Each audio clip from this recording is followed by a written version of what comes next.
Olá, sombrios, tudo bem? Antes de começar o vídeo, já peço a você que deixe seu like, se inscreva e compartilhe o vídeo. Gosta do nosso conteúdo e deseja ajudar o canal?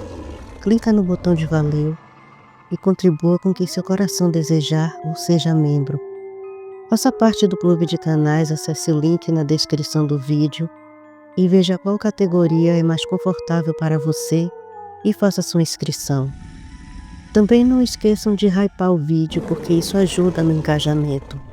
Eu estarei deixando o Pix na descrição do vídeo, caso queira nos ajudar dessa forma. Desde já eu agradeço. O sol do meio-dia caía como fogo sobre as terras secas de Serra Dourada, espalhando clarões quentes pelo terreiro batido e levantando miragens no horizonte poeirento. As cigarras cantavam alto no mato cerrado, anunciando a carnícola do sertão. Dentro da casa, um aroma quente e convidativo se espalhava pela cozinha e pela sala. O fogão a lenha ainda guardava brasas vermelhas sob as cinzas, e sobre a mesa rústica, feita de madeira antiga e resistente, 2 pratos estavam postos lado a lado. Tinha arroz branquinho e soltinho, um feijão de caldo grosso perfumado com alho e folhas de louro, uma farofa amanteigada e, ao centro, metade de um cupim assado recém-saído do forno de barro. A carne ainda fumegava com a gordura dourada borbulhando, cercada por batatas coradas e macias, que quase desmanchavam no olhar. Era comida de aconchego, mas também de ritual, um banquete simples, mas feito com amor. Na pia, Laura espremia uns limões frescos. O cheiro cítrico se misturava ao do assado, cortando a untuosidade com frescor. O lenço prendia os cabelos dela e o vestido de algodão já estava úmido nas costas de tanto calor. Apesar do movimento rotineiro, o coração dela batia um pouco apressado. Foi aí que Julião entrou pela porta dos fundos, os passos pesados denunciando sua presença. O suor ainda escorria da testa larga e o sol batia no couro da pele marcada pelo tempo. Ele se aproximou sorrindo, tomou Laura nos braços, apertou-a num gesto terno e beijou o topo da cabeça dela com doçura inesperada. "Deixa que eu faço isso, minha Laurinha", disse ele com voz baixa e rouca, afastando-a com cuidado e pegando o espremedor nas mãos grandes e calejadas. Laura deu um passo atrás, observando. Ficou ali quieta enquanto ele espremia os limões com uma força quase brutal. Onde ela levava vários apertos, ele esmagava o limão numa só prensa. Às vezes o limão parecia quase esganado. Os restos iam para a pia secos, como se tivesse passado por um torniquete. Ela engoliu em seco, o olhar fixo nas mãos dele. É essa força que o povo diz que é de bicho, de coisa ruim, pensou ela, sentindo uma tristeza silenciosa pousar sobre seu peito. E se for verdade? E se ele for mesmo uma fera? E se estiver matando gente e guardando isso dentro de si, como quem esconde um machado debaixo da cama? Mas, e ela? O que faria da vida se já estava gostando mais do que deveria daquele homem bruto e afetuoso?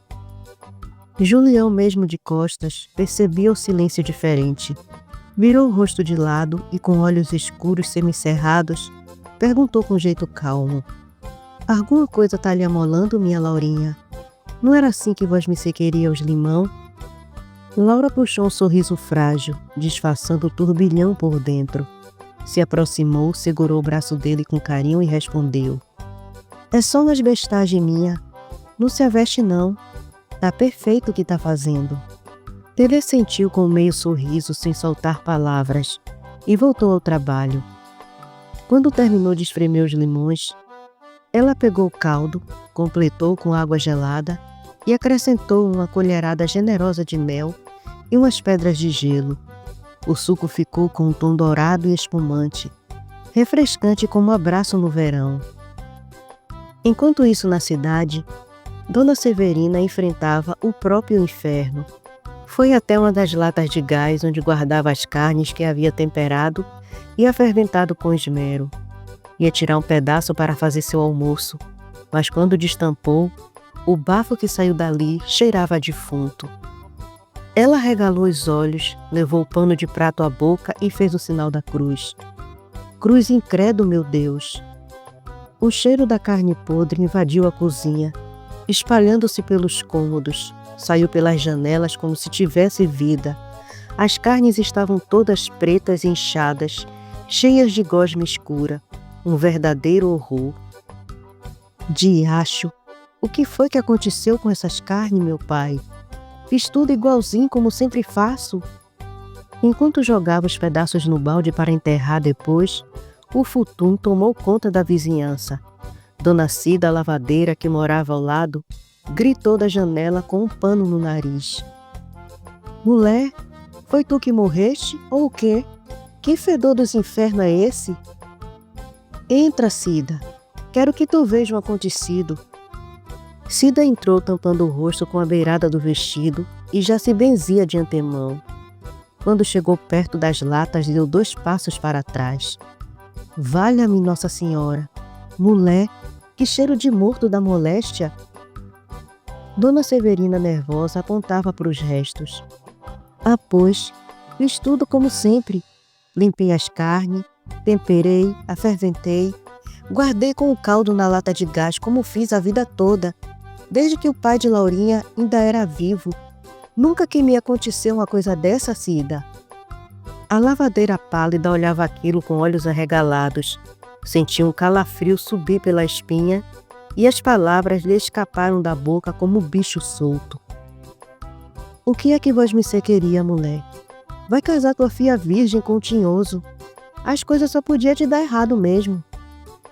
E ali ficaram, entre latas fedidas, galinhas cacarejando no terreiro e um silêncio duro demais para quebrar, porque no fundo, tanto Dona Severina quanto Cida sabiam, em Serra Dourada, o mal não vinha só de fora, às vezes morava na casa da gente. O sol já começava a cair de banda no céu de Serra Dourada, tingindo as nuvens com um dourado avermelhado e espalhando sombras compridas pelas ruas empoeiradas. A brisa quente da tarde arrastava o cheiro de fumaça e o mato seco pelos cantos da cidade, enquanto os urubus planavam preguiçosos lá no alto. As casas humildes estalavam com o calor acumulado do dia, e os cachorros se espreguiçavam nas calçadas, vencidos pela carnícola. Era início de tarde e o calor mordia a pele como ferro em brasa. O delegado Alcântara, de rosto sisudo e barba por fazer, atravessava a rua principal com as botas marcando o chão batido. Entrou no açougue de Antônio Suzano e pediu 1 quilo de patinho. O lugar era pequeno, de paredes desbotadas e cheiro forte de carne fresca misturado ao de sabão de soda. O ventilador de teto girava preguiçoso, espalhando mais poeira que frescor. Atrás do balcão, Antônio Suzano, homem magro e alto, de mãos fortes e camisa suada grudada no peito, embrulhava 1 quilo de patinho no papel pardo, sorrindo de orelha a orelha. Essa é da melhor qualidade, delegado, disse com entusiasmo, entregando o embrulho. Alcântara pegou o pacote com desconfiança nos olhos e disse encarando o açougueiro. Sei não, seu Suzano. Às vezes barato demais sai caro, vice? Já dizia a maninha. Antônio Suzano bateu a palma da mão no balcão como quem não teme desafio e retrucou. Ah, pois, delegado, se o senhor não gostar, eu devolvo seu dinheiro. O delegado encarou o homem por uns segundos, os olhos semicerrados, e então deixou escapar um sorriso de canto. Não carece não, seu Suzano. Eu confio no senhor. Mas antes de sair, apontou com o queixo para o corte no antebraço do açougueiro e perguntou. Isso aí, seu Suzano. Que foi que aconteceu? O açougueiro olhou para o braço, deu um sorriso amarelo e rapidamente escondeu o ferimento debaixo do balcão. Ah, isso aí foi um acidente. Enquanto eu cortava as carnes, escorreguei no sangue e me cortei com a peixeira. Mas não se aveste não, delegado. Sou osso do ofício. Alcântara continuou olhando o homem por mais uns segundos, como quem cheira a coisa mal contada. E então saiu sem dizer mais nada. Entrou no carro, fechou a cara, jogou o embrulho da carne no banco do carona e pegou o rádio. Luizinho, tô indo na capital numa diligência. A delegacia tá por sua conta. Vê se Vasmicê não faz nenhuma bestagem, vice. Enquanto isso, mais adiante na estrada que levava à fazenda do Coronel Aragão, o carroceiro seu Chico puxava as rédeas devagar, fazendo a carroça parar ao pé de um jatobá torto. O sol estava quente e o calor e o abafamento insuportável. Seu Chico, homem magro, queimado do sol e calejado da estrada, desceu da carroça para ajeitar as tralhas quando notou um brilho estranho entre a vegetação da borda da mata. Curioso, se aproximou com passos cuidadosos, afastou o mato com as mãos calejadas e seu riso se abriu de orelha a orelha ao ver o que era. Um facão novinho, com cabo liso e reluzente. Mas quando pegou, o sorriso murchou na hora. O facão trazia iniciais entalhadas na lâmina, iniciais do possível dono, e estava todo sujo de sangue seco, enegrecido pelo tempo. O velho olhou aquilo com o senho fechado, o coração batendo mais forte no peito, e um arrepio subiu pela espinha. A lembrança foi certeira. Era naquela direção que tinham achado os corpos dias atrás. Uma pergunta atravessou sua mente como navalha. Será que um dos mortos ainda teve força para cortar o tinhoso no facão? O mato balançou levemente ao redor, mas não era vento. Era o silêncio de Serra Dourada, prestando atenção. O sol continuava a cair de banda no céu de Serra Dourada, tingindo as nuvens com o dourado avermelhado e espalhando sombras mais compridas pelas ruas empoeiradas. A brisa ainda quente da tarde arrastava o cheiro de fumaça e mato seco pelos cantos da cidade, enquanto os urubus ainda planavam preguiçosos lá no alto. As casas humildes ainda estalavam com o calor acumulado do dia, e os cachorros se espreguiçavam nas calçadas, ainda vencidos pela carnícola. Era início de tarde, e o calor mordia a pele como um ferro em brasa. Na fazenda Matias, a quietude da casa grande contrastava com o zumbido distante dos insetos e o cantar das cigarras no mato. Os galos já tinham se recolhido debaixo das árvores e as galinhas bicavam o chão molhado perto do poço.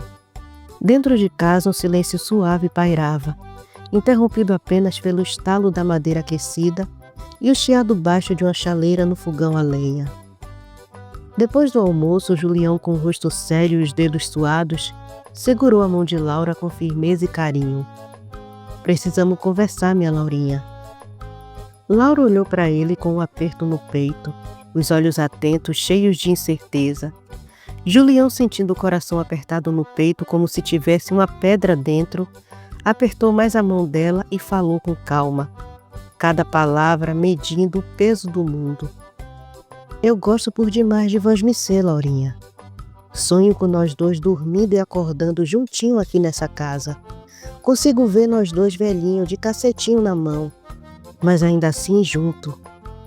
Laura virou de leve o rosto para ele, pousando a outra mão sobre a dele e perguntou: Mas o que, Julião?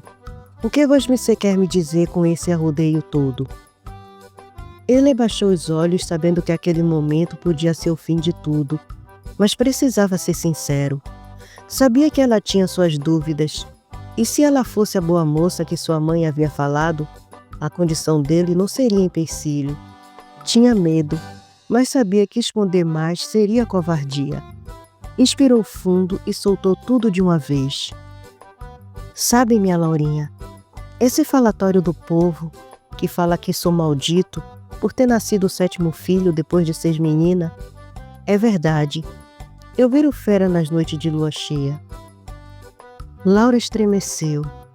Tinha lá suas suspeitas, mas ainda alimentava a esperança de que fosse tudo invencionice. Agora, ouvindo da própria boca dele, o mundo pareceu girar. Mesmo assim, não largou a mão de Julião, ainda que ela tremesse. Mas quando olhou nos olhos dele, viu dor, verdade e amor. Era tarde demais para se afastar. quando tudo que mais queria era estar com ele. Ela o abraçou forte, apertando o rosto contra o peito suado de Julião.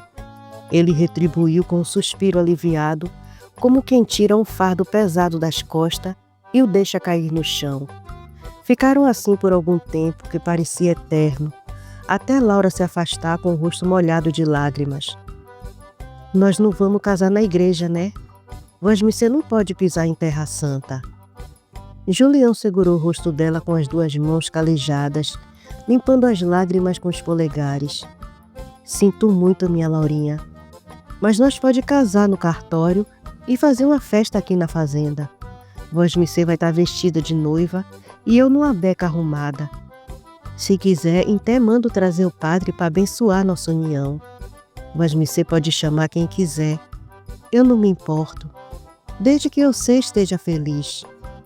Laura alisou o rosto dele com doçura, o sorriso brotando devagar entre a tristeza. É nosso casório. Vosmecê também tem que estar feliz. Julião segurou as mãos dela, levou aos lábios e murmurou com a voz embargada. Eu já sou o homem mais feliz do mundo, só de você me aceitar como eu sou. Laura sorriu de novo, mas logo a expressão se fechou. A dúvida que ela guardava desde o começo agora precisava sair. E as mortes? Foi você, Julião? Julião abaixou a cabeça, ainda segurando as mãos dela com firmeza, como se temesse que soltando-as ela pudesse ir embora. Eu não sei o que acontece quando viro fera, Laurinha. A voz dele veio embargada e pesada. Não me lembro de nada. Não sei como volto para casa. Só sei que amanheço na cama, nu, sujo de mato e com o corpo doído. Se machuco pessoas, eu não lembro. Como gente, eu não sou capaz de ferir ninguém. Disso eu sei. Mas como fera, posso ter feito isso sim. As palavras doíam mais nele do que nela, como se cada uma fosse um prego cravado no peito. Julião começou a chorar, o peito arquejando, a culpa entalada na garganta feito espinho de mandacaru. O peso de talvez carregar sangue inocente nos ombros era grande demais para um homem só.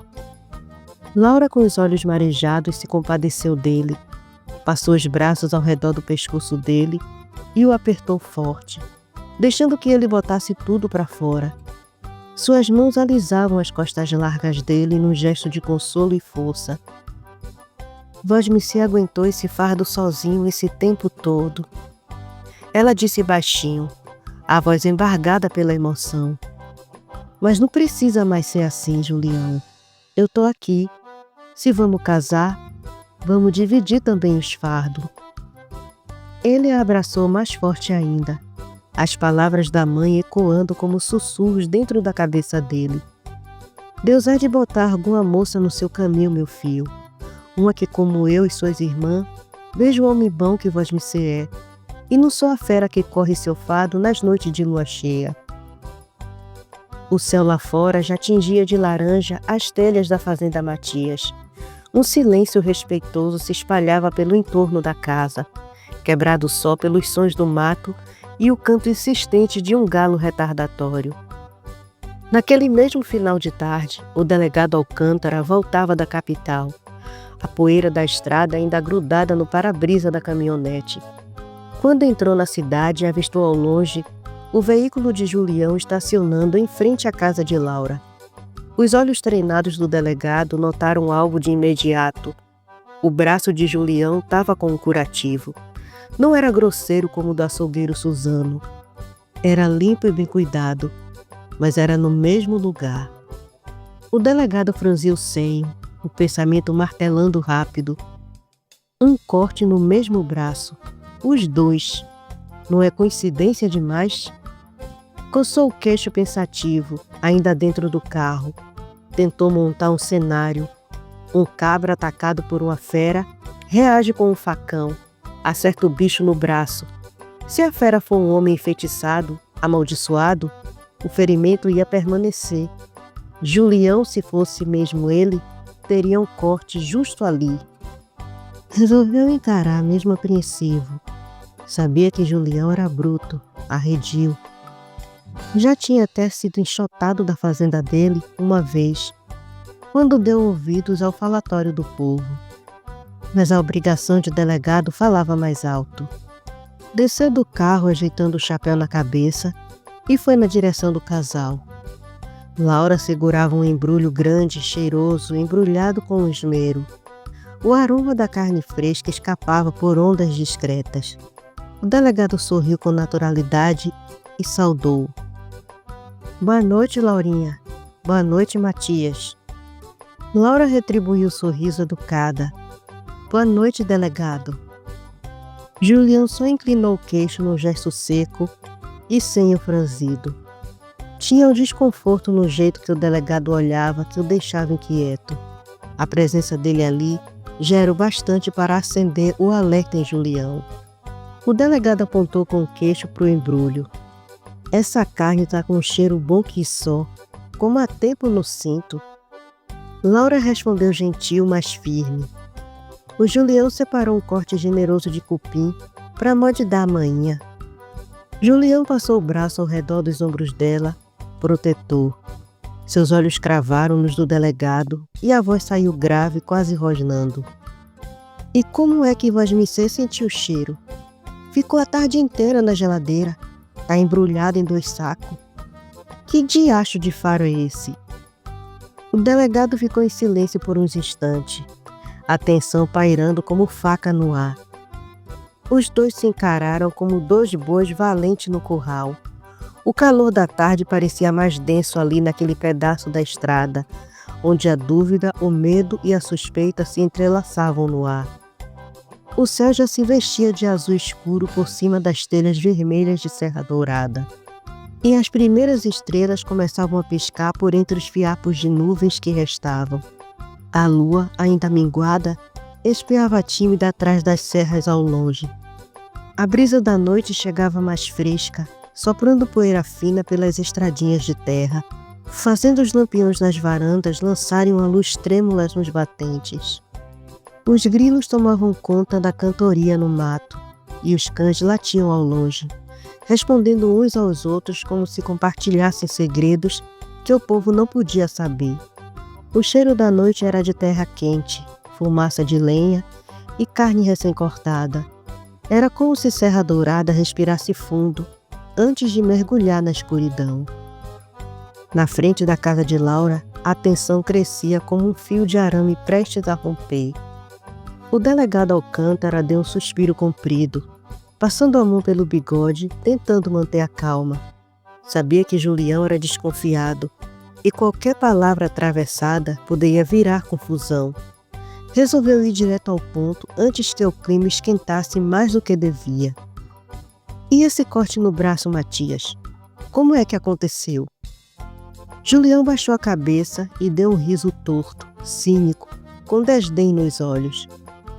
Não é de vossa conta, delegado.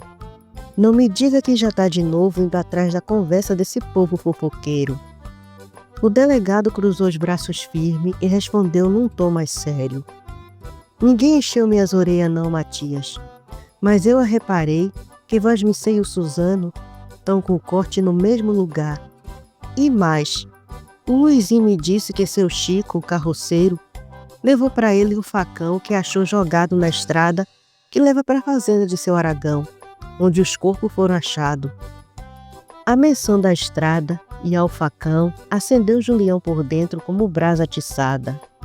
A raiva subiu em ondas, o sangue ferveu nas veias. O peito dele inflou e no impulso deu um passo firme na direção do delegado, com os olhos faiscando feito brasa de fogueira. O delegado recuou instintivamente, o coração acelerado, mas manteve a compostura. Antes que a coisa desandasse de vez, Laura se meteu no meio dos dois, estendendo os braços, tentando conter Julião com o corpo e a voz trêmula de preocupação. Julião, por favor, não faça isso. Mas ele já esbravejava com a voz grossa e cheia de indignação. Pro diabo que te carregue, delegado. Tá me acusando de ter matado aqueles homens? Então o senhor vai ter de provar essa verdade. E quero ver. A respiração de Julião saía pesada, os punhos cerrados, o corpo tenso como um touro prestes a investir. Laura se agarrava ao braço dele, sentindo o tremor da fúria que dominava o homem que amava. Do outro lado da rua, ao fundo, oculto na sombra do beco ao lado do açougue, Antônio Suzano assistia a cena com um sorriso traiçoeiro nos beiços. Os olhos brilhavam com malícia, e os dentes apareciam entre os lábios como de uma fera escondida na espreita. A penumbra o envolvia, mas o prazer de ver o caldo entornar era claro no brilho perverso de seu olhar. Serra Dourada mergulhava na noite, mas o que nascia ali era uma tempestade que ainda ia sacudir muita gente.